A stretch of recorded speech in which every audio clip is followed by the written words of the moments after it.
And we're on UFC Fight Night 68, something like that now, and it's time for my predictions. Not terribly interested in this card at all, to be honest with you, but there we are. It's headlined by a guy who arguably should have retired. This is Dan Henderson, with a record of 30-13. He's fighting Tim Boetsch, 18-8, who is seeded 13. Do you know?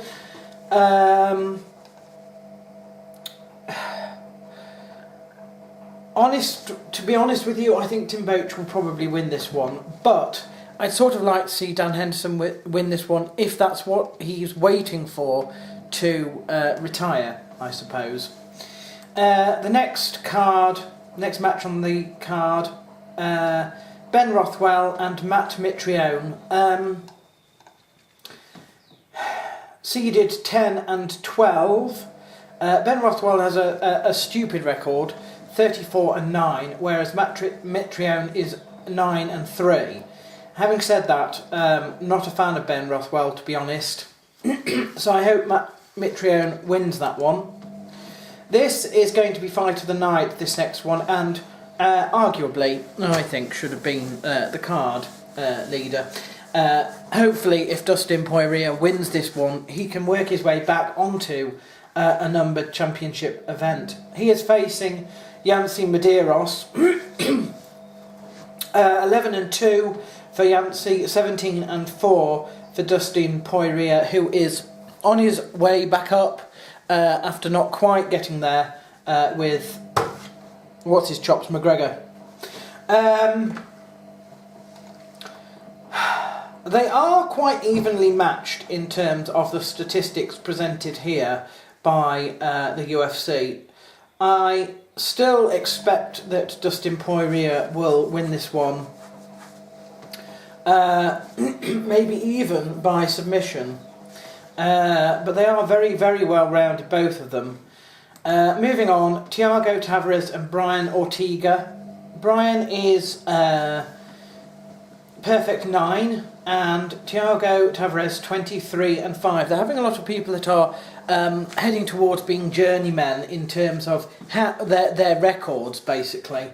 We can't assume that all those 23 people that he's beaten are good calibers or anything like that.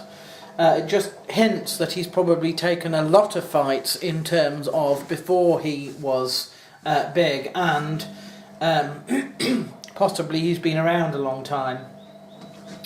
This is really going to be a ground war. Not sure who I think will win, to be totally honest. Might go for Thiago Tavares on this. The next one, Joe Soto and Anthony Burchak. Who knows, who cares on that one, to be totally honest. Next one, Francisco Riviera, who is seeded 11, and Alex Caceres, that annoying person from one of the last toughs that I watched.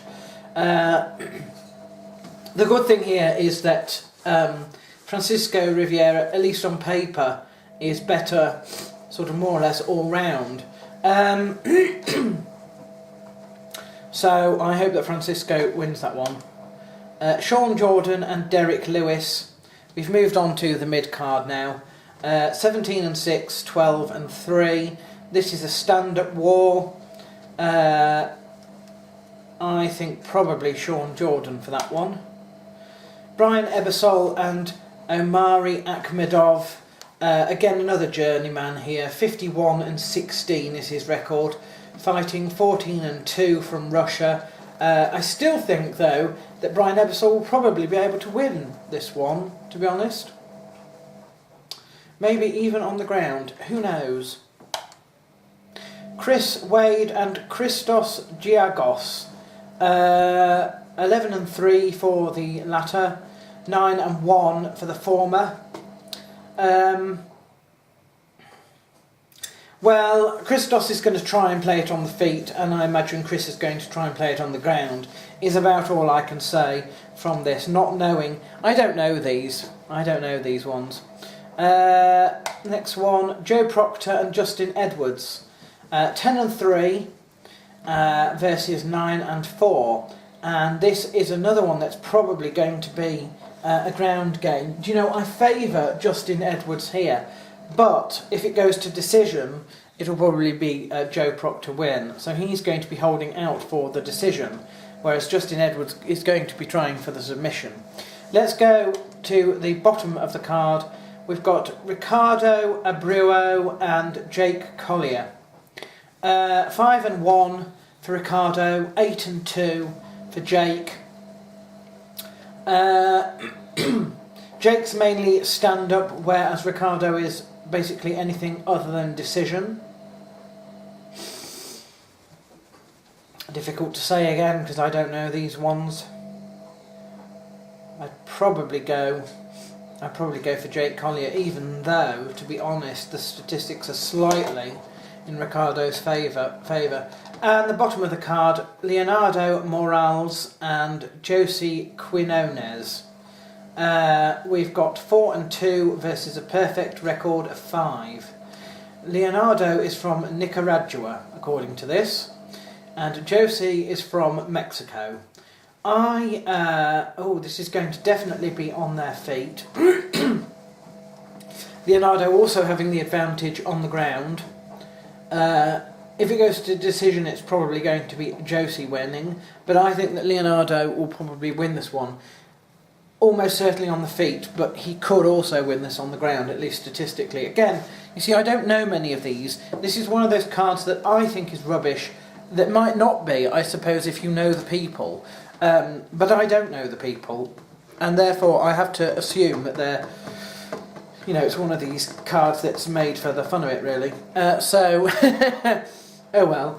Perhaps I've done them all a terrible injustice there, I don't know. But that is my predictions for that UFN event.